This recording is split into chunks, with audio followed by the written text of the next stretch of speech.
할렐루야. 하나님의 이름으로 주님의 이름을 축원합니다. 여러분들 서로 인사하십시오. 은혜 많이 받읍시다. 인사하십시오. 영상으로 예배하는 성도님들도 은혜 많이 받으시기 바랍니다.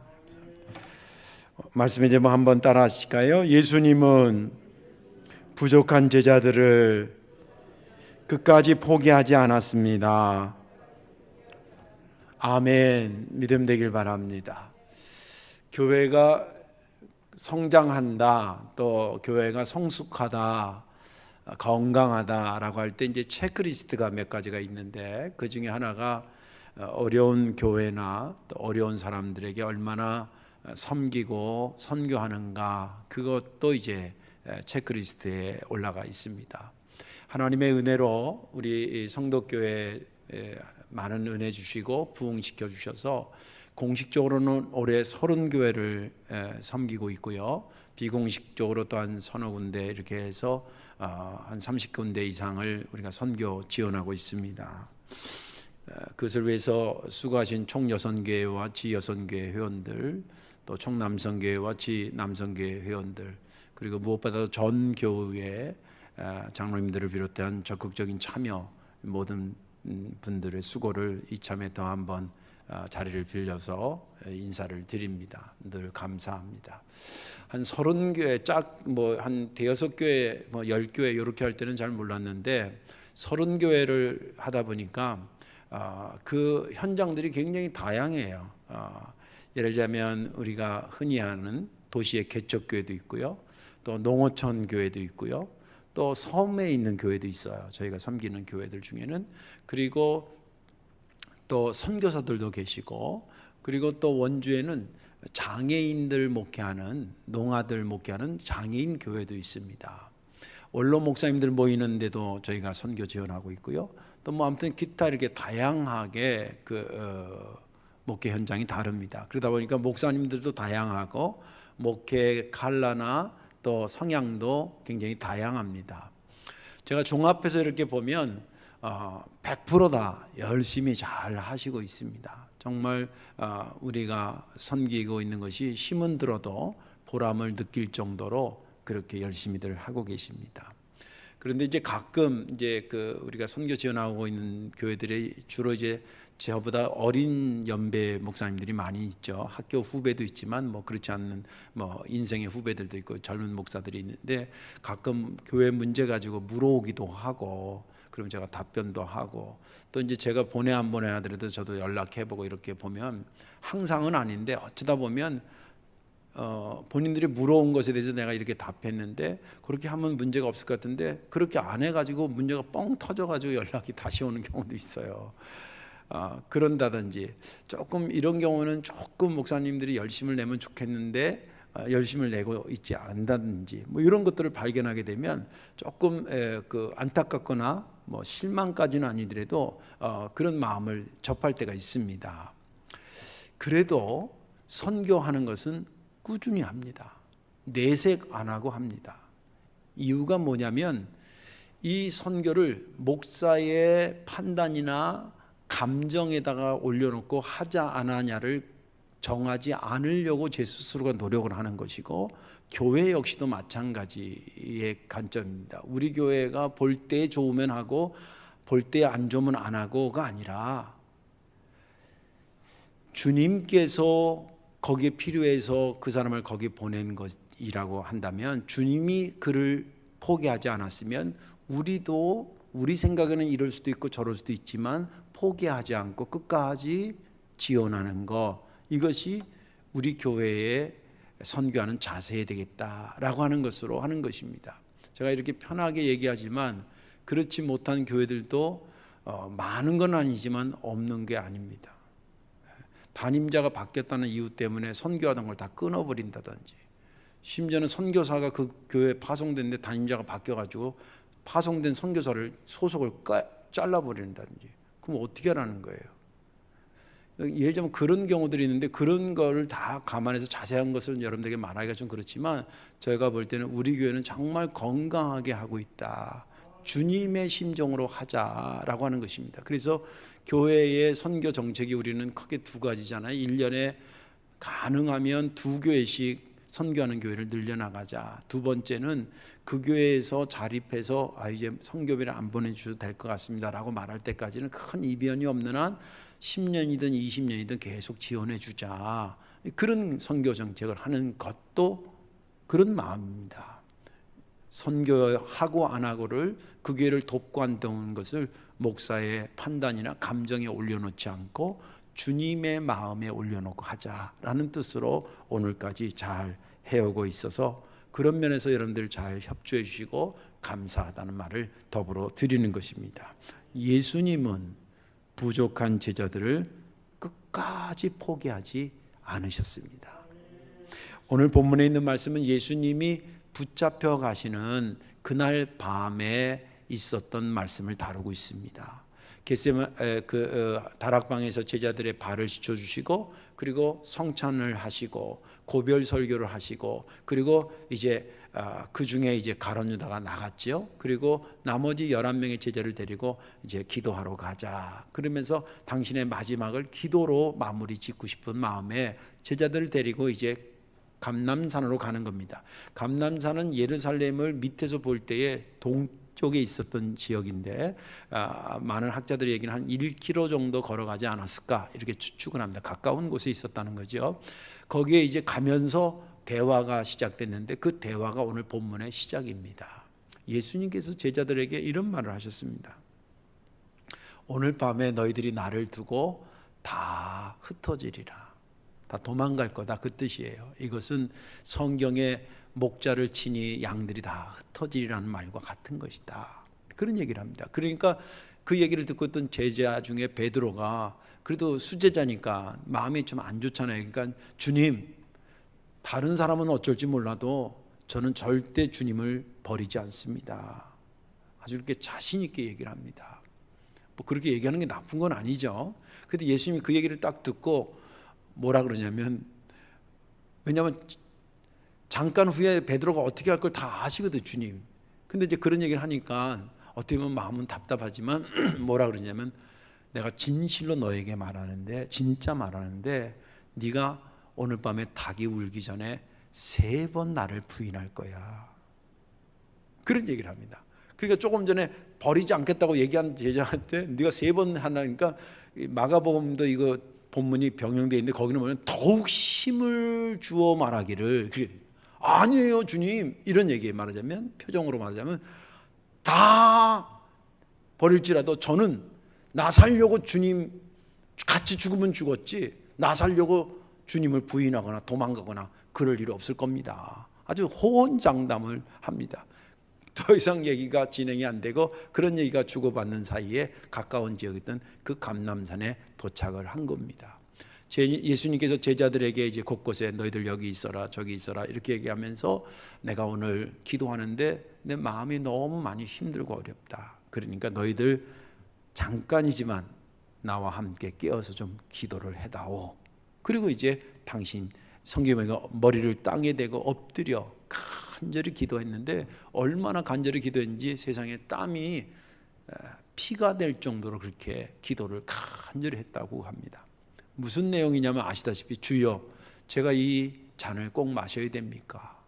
제가 이 십자가를 꼭 져야 됩니까? 옮길 수는 없는 겁니까?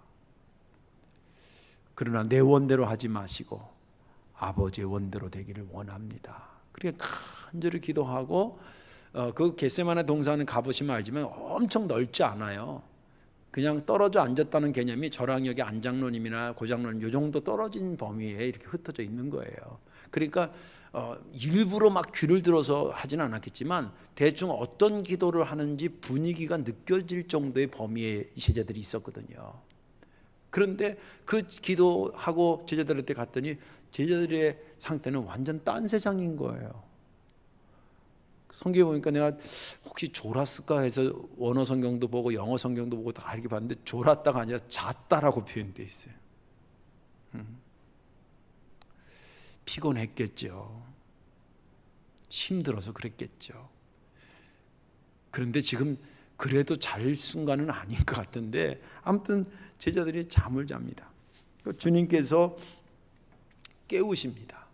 내가 이렇게 힘들게 됐는데 너희가 잠깐이라도, 여기 1시간은 1hour가 아니에요. 60분 그 얘기하는 게 아니라 잠깐이라도, 그런 뜻입니다. 잠깐이라도 나와 함께 깨어서 기도할 수 없냐. 너희가 마음은 원이로되 육신이 약하구나.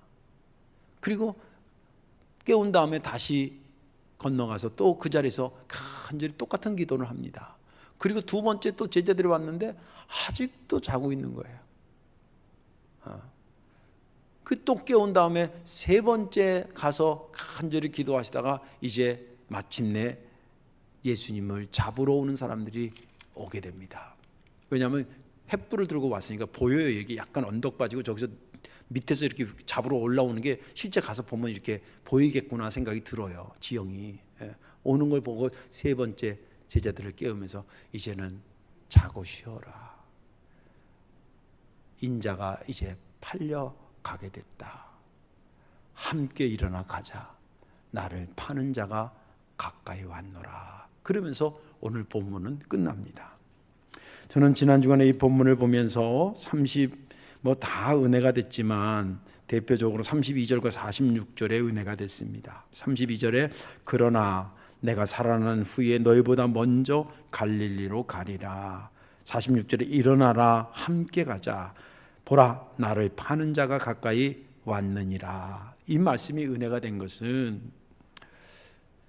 점점 멀어져 가는 부족하기 그지없는 제자들을 어떻게든지 끝까지 포기하지 않고 그들의 손을 꽉 잡고 이끌어 가시는 주님의 그 모습을 보면서 제가 은혜가 됐습니다. 32절에 그러나도 너가 다 나를 버리겠지만 그러나 나는 너를 버리지 않겠다는 거 아니겠습니까? 또 기도할 때 같이 기도 안 하고 그냥 잔 그 제자들이지만 그들을 깨워서 야 같이 가자. 그러면서 그들을 또 손잡아 주시는 그런 모습을 보면서 주님이 끝까지 제자들을 포기하지 않는 모습에 제가 감동이 되고 은혜가 됐습니다. 오늘 말씀에 저와 여러분들 함께 은혜 받으시고 나도 지금 주님의 이 끝까지 나를 포기하지 아니하시는 사랑을 받고 있다는 것을 믿으시고 감사하며 주님께 나아가는 귀한 저와 여러분들 되시기를 주님의 이름으로 축원합니다. 예수님이 제자들을 끝까지 포기하지 않았던 이유가 뭘까요? 왜 주님은 제자들을 끝까지 포기하지 않았을까? 그 첫째는 제자들을 향한 사랑이 있었기 때문입니다. 오늘 본문에 보면 함께라는 단어가 4번 나옵니다. 예수님이 하신 말씀 가운데 함께라는 단어가 4번 나와요. 물론 그 앞에 다른 단어로서 함께가 나오지만 그거는 빼고 예수님이 하신 말씀 안에만 4번이 나와요. 36절에 예수께서 제자들과 함께 이렇게 할 때 함께 가셨다 할 때 함께가 나오고 38절에 나와 함께 깨어 있어라 할 때 함께가 나오고 40절에 너희가 나와 함께 한 시간도 이렇게 깨어 있을 수 없더냐 할 때 함께가 나오고 46절에 일어나라 함께 가자 그럴 때 함께가 나와요. 어떻게 하다 보니까 함께라는 단어를 이렇게 많이 쓴 것까? 아니면 뭔가 예수님의 마음에 뭐가 있는 것이 함께라는 단어로 표현되는 것일까? 한번 생각해 보세요. 근데 제가 생각해 보니까 예수님의 마음이 함께라는 단어로 표현된 거예요. 그렇다고 한다면 함께 안에 들어져 있는 예수님의 마음은 어떤 마음이었는가 할 때 예수님의 제자들에 대한 사랑이 있었다는 거예요. 제가 그것을 그렇게 해석하는 것은 오늘 함께라는 단어가 4번 나왔다는 것 가지고만 하는 게 아니라 오늘 본문에 보면 전체적으로 볼 때에 그런 것들을 느낄 수 있는 것들이 굉장히 많이 나오기 때문에 그래요. 예를 들자면 이런 겁니다. 32절과 32절도 1절과 32절도 얘기한 것이 뭐냐면 제자들 너희들 다 버릴 거라는 거예요. 그러나 나는 너희들을 버리지 않고 너희보다 먼저 갈릴리에서 너희들을 기다리고 있겠다는 거 아니겠어요? 포기하겠다는 거예요? 포기하지 않겠다는 거예요? 포기하지 않겠다는 거예요. 나는 너를 사랑한다는 거예요? 증오한다는 거예요? 나는 너를 사랑한다는 거예요. 그리고 3번씩이나 가서 깨웠다는 것은 4번인들 안 깨웠겠어요? 5번인들 안 깨웠겠어요? 자는 게 괘씸해서 깨웠겠어요? 애 여기 키우신 어머니들 아버지들은 한두 번씩 그런 경험했을 거예요. 애가 몇 시까지 출근을 해야 되는데 이게 일어나야 되는데 안 일어나니까 깨우고 그러지. 걔 자는 게 아까워서 막 나 깨어있는데 너 자 이 억울해 이래가서 깨운 건 아니거든요. 주님이 이들을 깨운 이유는 기도하는 것이 저들에게 복이고 함께 가야 되는 것이 저들에게 복이기 때문에 정말 사랑을 가지고 그들을 깨운 거거든요. 그리고 또 체포되기 직전에 일어나라 함께 가자라고 하는 것을 보고 그들을 손잡아서 이끄시는 것을 보면 이 사랑이 없으면 도저히 불가능한 말이에요. 불가능한 행동이었던 것입니다. 사실 어떻게 보면 예수님의 입장에서 보면 정말 자존심 상하는 거예요. 생각해보세요. 3년 동안 가르치고 그래도 같은 솥밥을 먹고 그랬는데 결정적일 때 그 한 명도 아니고 12명이 다 도망가. 한 놈은 팔아먹으러 가고. 얼마나 선생님으로서 자존심 상하겠어요. 또 한번 생각했어요. 잠깐 기도해 주는 것도 그것도 못해가지고 그냥 자고 있어. 그것도 그냥 내버려 깨우고 깨우는데도 3번씩이나 깨우러 갔는데도 그냥 자고 있어. 이건 좀 너무한 거 아니겠어요? 그리고 잠깐 오면 배신할 것, 부인할 것 뻔히 아는데, 물론 베드로의 본심은 아니었지 모르겠지만 그렇게 연약한데도 그냥 헌장담하고 마치 지금 같이 죽으러 갈 것처럼, 아유 주님 나는 죽으러 갑니다 같이, 이런 얘기하는 거 보면 얼마나 주님이 가당치도 않고 안타깝기도 하고 그랬겠어요. 그런데 오늘 성경이 이렇게 보면은, 성경을 쭉 보면 예수님께서 그들을 향해서 뭐 실망했다, 증오했다 이런 말은 하나도 안 나와요. 왜 그렇게 안 나오느냐? 제자들에 대해서 그런 사랑을 쏟아붓고 있었기 때문에 그들에게 그런 반응을 보이지 않았던 것입니다. 여러분들, 예수님의 마음속에 제자들을 향해서 그런 사랑이 있었다는 것이 왜 그렇게 중요한 걸까요? 이유가 있습니다. 그건 뭐냐면 그 사랑이 가득했기 때문에 제자들을 포기할 수 없었던 것입니다. 사랑이 없었으면 벌써 포기하죠. 그러나 사랑이 있었기 때문에 그들의 부족을 보고 잠든 모습을 보고 부인하고 도망가는 모습을 보면서도 그들을 포기할 수 없었다는 것입니다. 여러분들, 주님의 사랑은요, 우리가 상상할 수 있는 것 그 이상으로 엄청난 것입니다. 잠깐 소개를 할게요. 지금 예수님이 제자들을 사랑하려고 하는 마음이 먼저 있습니다. 근데 예수님의 사랑의 특징은, 그 사랑의 특징은 반드시 행동을 수반한다는 거예요. 내가 너를 사랑한다, 그 생각 그 이상 벗어나는 게 아니라 그 생각으로 시작을 해서 행동을 수반한다는 거예요. 여러분들 성경에 보면 하나님이 세상을 이처럼 사랑하사라는 말씀이 있잖아요. 잘 아시는 말씀. 그리고 문장이 끝나요? 이어지고 있어요. 이어지고 있어요. 어떻게 이어지냐면 하나님이 세상을 이처럼 사랑하시고 행동하셔요. 독생자를 주기도 하고 그를 통해 영생을 얻게도 해요. 주님은 내가 너를 사랑한다 그 말하고 그 이상 행동을 수반하지 않는 것이 아니라 반드시 할 거 안 할 거 마음대로 하시는 것이 아니라 반드시 행동을 수반해요.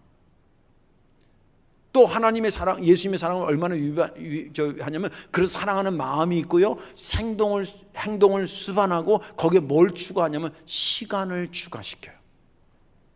제 생각에는 성경이 그렇게 말하고 있어요. 요한복음 13장에 보면, 이것도 예수님이 이제 잡히시던 날 밤에 있었던 이야기인데 거기 이런 얘기를 하셔요. 예수께서 자기가 세상을 떠나 아버지께로 돌아갈 때가 이른 줄 아시고 세상에 있는 자들을 사랑하시되 끝까지 사랑하시다. 마태복음 28장 20절에 내가 세상 끝날까지 너희와 항상 함께 있으리라. 자, 보세요. 사랑하는 마음을 가졌어요. 근데 그것을 멈추지 않고 거기다 행동하셔요. 그 행동을 언제까지? 시간 문제를 추가해서 끝날까지, 끝까지 내가 너를 사랑하겠다는 거예요. 그리고 또 거기서 멈추는 것도 아니에요. 거기에 또 뭐를 얻냐면 당신의 목숨을 얹어요. 이건 제 생각이 아니라 성경이 그렇게 말하고 있다니까요. 요한복음 10장에 보면 이런 말이 있습니다. 나는 선한 목자라, 선한 목자는 양들을 위하여 목숨을 버리거니와. 빌립보서 2장에 사람의 모양으로 나타나사 자기를 낮추시고 죽기까지 복종하셨으니 곧 십자가에 죽으심이라. 사랑하는 마음이 있고 그 마음만 가지고 있는 것이 행동하시고 행동만 하시는 것이 아니라 그것이 언제까지? 끝까지라는 시간의 문제를 추가하고 거기에 뭐에? 목숨까지 얹어서 당신의 목숨을 선한 목자로 주기도 하고 십자가에 주기도 하고 그런데, 이런 사랑이 주님 마음에 있고 그 사랑이 지금 제자들에게 쏟아지고 있는데 제자들을 허물이 많다고 포기하겠냐는 거예요. 이것은 마치 부모가 마음에 안 드는 자식이라도 포기할 수 없는 거와 조금 비교가 되지만 아무튼 이해하려면 그런 이해로 가요. 제가 어떤 가정들 이렇게 보면 저 남의 자식이지만 내 자식으로 데려오고 싶은 자식이 있고요. 어떤 자식은 저런 게 내 자식이 아닌 게 천만다행이다 이런 자식도 있어요. 솔직한 얘기예요. 잘하는 자식들 보면 정말 내 자식 삼고 싶어. 내 집보다 훨씬 나. 또 어떤 애는 보면 저가 내 아들 아닌 게 천만다행이지 이런 생각. 근데 그 부모를 보면 이렇든 저렇든 포기 안 해. 이렇다고 내 아들이라고 그러고 저렇다고 네 아들이라고 그러지 않아요. 이래도 내 아들이라 그러고 저래도 내 아들이라 그래요. 이게 아버지의 마음이고 어머니의 마음 아니겠어요? 주님의 마음은 그거보다 1000배 만배 더하다고. 그러니까 당신을 놓고 다 도망가도 섭섭해 하셨겠죠. 어떻게 섭섭하지 않으셨겠어요? 또 당신이 그렇게 진짜 땀이 피가 되게 지금 죽음을 앞두고 기도할 때에 콜콜 자는 제자들을 보면 얼마나 상심했겠어요. 그럼에도 불구하고 뭐는 안 해요? 절대 끝까지 포기는 안 하시는 거예요. 근데 놀라운 것은 주님께서 제자들에게만 그런 사랑을 쏟고 있는 것이 아니라 오늘을 살고 있는 우리들에게도 그 사랑을 쏟고 계시다는 거예요. 제가 한번 예를 들어 볼게요. 우리 자신을 집사님 앞에, 다른 집사님 앞에 자신을 세우는 것은 상대적일 수 있습니다. 저 사람보다 내가 잘하는 것도 있고 내가 못하는 것도 있고 그럴 수도 있지만 우리 모두가 이런 영적인 작업을 많이 해야 되는데 하나님 앞에 나를 딱 세워보는 거예요. 그걸 코람데오라 그런다 그러잖아요. 하나님 앞에 나를 세워. 그러면 내가 지금 이 자리에 올 수 있으니까 예배 드릴 수 있는 거예요. 내가 텔레비 켜고 영상 켜고 하니까 핸드폰 켜니까 예배에 참석할 수 있는 자격이 있는 거예요? 천만의 말씀이에요. 주님께서 우리를 불러줘서 가능한 줄로 믿으시기 바랍니다.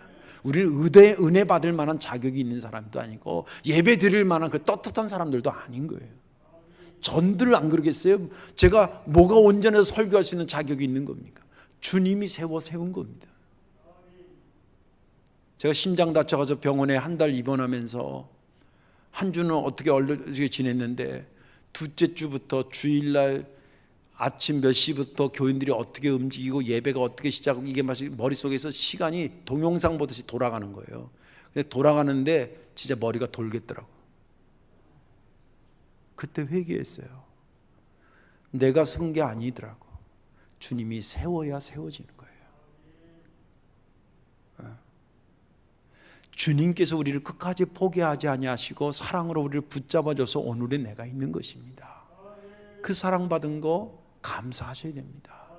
어떤 형태로든지 정말 그거 잊지 않기를 주님의 이름으로 축원합니다. 마지막 하나는 뭐냐면 예수님이 제자들을 끝까지 포기하지 않았던 이유는 뭐냐면 제자들을 짧게 보지 않고 길게 보셨다는 거예요. 오늘 31절과 32절 46절을 보면 오늘 밤에 너희가 나를 다 버리리라. 그러나 내가 살아난 후에 너희보다 먼저 갈릴리로 가리라. 46절에 일어나라 함께 가자. 이 말은 아까도 계속 얘기했지만 실망스럽고 버리고 도망가는 그런 제자에게 너는 나를 버려도 나는 너를 버리지 않아. 그 기도할 때 1시간도 깨어 기도하지 않고 그냥 조는 게 아니라 잔 그들에게도 함께 가자고 그들을 이끌어 가시는 걸 보면서 주님이 보는 시각이 뭔가 다르다는 걸 느꼈다는 거예요. 주님은 짧게 보지 않고 길게 봤다는 거예요. 근시안적으로 짧게 보신 것이 아니라 거시적으로 길게 보셨다는 거예요. 이거 말같이 쉽지 않습니다. 거시적으로 길게 봤다라고 하는 것은 크게 두 가지 의미가 있습니다. 하나는 시간적 관점에서 거시적으로 본 것이 있고 현상적인 차원에서 거시적으로 본다는 것이 있습니다. 시간적 차원에서 거시적으로 본다는 것은 뭐냐면 제자들이 지금 도망가고 제자들이 지금 같이 기도 안 하고 잠들고 이런 것이 현재의 모습이에요. 그런데 주님은 그 현재의 모습으로 제자들을 다 평가하지 않았다는 거예요. 이들이 앞으로 성령 받으면 주의 복음을 위해서 목숨 걸 자로 그런 사람으로 바뀔 것을 끌어다가 지금 보고 있다는 거예요. 이 쉽지 않습니다. 우리는 금방 본 것으로 저거 하고 제킬 때가 많은데, 저 이 설교 준비해서 많이 회개했어요. 목사가 진짜 이런 관점을 가지고 사람들을 봐야 되는데, 예. 특히 젊은 애들 좌충우돌하고 중구난방이잖아요. 근데 그것을 그거의 전부로 보지 않는 거예요. 장차 저들이 성령 받으면 복음을 위해서 목숨 걸 자라고 거시적으로 보는 겁니다. 예. 그런 거시적으로 보고 있었기 때문에 제자들이 그러더라도 포기하지 않은 거예요. 오늘 본문에 아까도 얘기한 것처럼 이 제자들의 모습이 얼마나 실망스러워요. 3년 동안 그래도 한솥밥을 먹고 가르쳐주고 그랬는데, 뭐 반은 도망가고 반은 살아 이제 쫓아다녔다 이랬으면 좀 이해가 되는데, 그냥 약속이나 한 듯이 다 도망가. 예. 또 여기 기도 안 하고 자는 제자들도 그냥 반은 자고 반은 안 잤다 이러면 좀 면목이 서는데, 무슨 약속한 듯이 11명이 다 자자. 이거 깨어있다 기도하는 사람이 한 명도 없어요. 어쩜 세상에 이럴 수가 있는 거예요. 제3자가 보더라도 이거 좀 너무한 거 아니야? 이렇게 판단될 정도인데, 그런데 주님은 그들을 그 모습으로 전부로 보지 않았기 때문에 그들을 포기할 수 없었던 것입니다.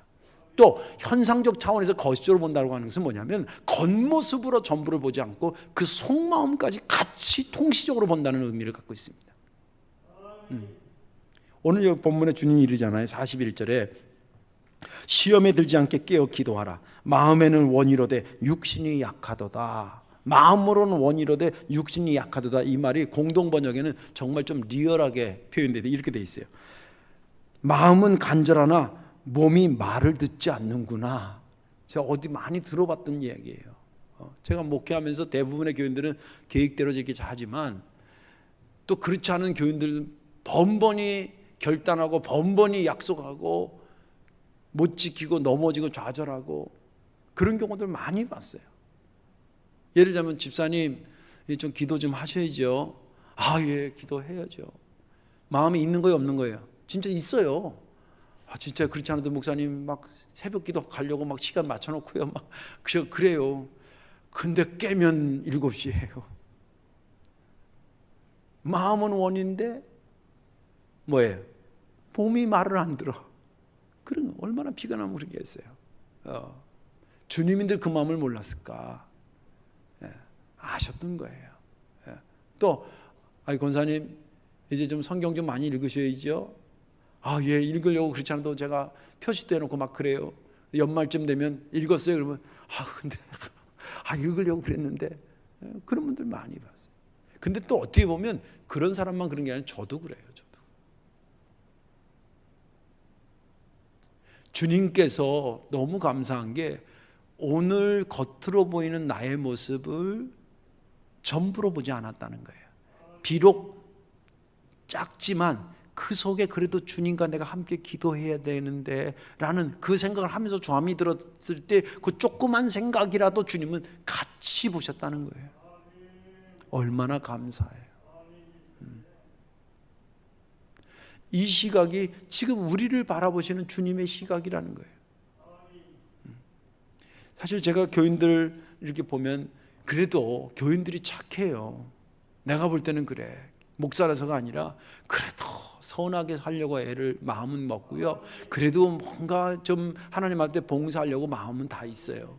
문제는 이 상황이 그를 짓눌러서 이기느냐 지느냐의 문제에서 지고 그래서 그렇지만, 근데 지는데 주님은 그래도 그 마음에 있었던 것까지 아울러서 보면서 너 이길 수 있어. 내가 너를 포기하지 않아. 내가 너와 함께 가자. 이 말을 지금 조금 전까지 3번이나 깨워도 안 일어나는 제자들을, 잠들어 있던 제자들에게 그래도 함께 가야 돼. 그리고 손잡아 일으키신 거예요. 그런 포기하지 아니하시고 그런 관점을 갖고 있기 때문에 포기할 수 없었던 것입니다. 주님의 이런 관점으로 우리를 보셨으니 우리도 그런 관점으로 다른 사람들을 보면 어떨까, 그런 생각을 해봅니다. 이제 말씀을 정리합니다. 대부분의 교회들이 건강한 교회, 부흥하는 교회, 순수한 교회, 성령이 역사하는 교회, 아무튼 이런 교회를 꿈꿀 때에 가장 오리지널 폼으로 삼는 데가 초대교회입니다. 사도행전 2장부터 시작되던 초대교회를 꿈꿉니다. 그리고 그 초대교회 역사를 좀 더 깊이 들어가면 그 초대교회 초반에 기둥 같은 역할을 했을 때에 12명의 제자를 뺄 수 없습니다. 그들이 주축이 되어지고 거기에 또 교인들이 협력해서 초대교회가 아름다웠고 건강한 교회가 되고 수천 년이 지났어도 그리워하는 그런 모델 교회가 된 것입니다. 그런데 재미있는 것은 그렇게 초대교회 수천 년 동안 존경받을 수 있는 그런 교회 기둥과 같은 역할을 했던 12명의 제자의 그 직전까지의 삶을 보면 실망스럽게 그지없었다는 거예요. 예수님 잡혀갈 때 다 도망갔던 사람들이고 예수님을 3번이나 부인했던 사람이고 그리고 예수님이 정말 죽음 직전에 기도하는데 세상에 1시간도 깨어 기도하지 못했던 자들이었던 거예요. 그들이 초대교회 기둥과 같았는데, 그래서 그런 엄청난 역사를 남겼는데, 그들이 그런 사람이 됐었던 것은 그들이 대단한 것이 아니라 그들의 그런 모습을 보면서도 끝까지 포기하지 않고 그들을 붙잡아 주신 예수님의 역사가, 사랑의 역사가 있었기 때문에 그게 가능했다는 것입니다. 우리 성도교회도 주님의 끝없이 포기하지 아니하시는 역사를 통해 오늘까지 온 줄로 믿습니다. 앞으로도 지금 이 순간에 우리가 코로나 때문에 조금 흔들리는 사람들이 없잖아 있지만, 그러나 주님께서 우리를 끝까지 포기하지 아니하시고 우리의 손을 잡고 가신다는 믿음을 가지고 이 어려운 때를 잘 살아가 주님의 영광 드러내는 교회와 저희들 되시기를 주님의 이름으로 축원합니다. 기도하겠습니다. 사랑과 은혜가 많으신 아버지, 고맙고 감사합니다. 오늘 부족하기 그지없었던 제자들을 그럼에도 불구하고 끝까지 포기하지 않으셨던 주님을 보며 많은 생각을 했습니다. 그 까닭에 오늘의 내가 있고 우리 성도교회의 오늘 모습을 갖추고 있는 줄로 믿습니다.